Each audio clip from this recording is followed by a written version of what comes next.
Welcome to this Delph Stack tutorial video.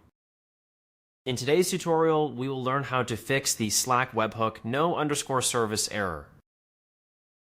This error usually happens when the webhook service is disabled, deleted, invalid, or no longer connected to the correct Slack channel or workspace. First, make sure you are using the correct webhook URL in your integration or code. Open your Slack app settings by going to api.slack.com, then click your app name.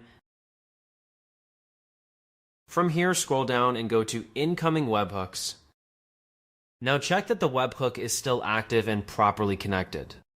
If the webhook is outdated or missing, generate a new webhook URL. After that, replace the old webhook URL in your code or integration with the new one. Also, make sure the webhook belongs to the correct Slack workspace and channel you are testing. Finally, test the webhook again after updating the URL. In most cases, the no_service error is fixed once the webhook configuration is refreshed and connected correctly. That's it. We just learned how to fix the Slack webhook no_service error by checking the webhook URL. We also generated a new webhook, updated the integration, and verified the correct workspace and channel. Thanks for watching, and don't forget to check out the next Delph Stack tutorial video.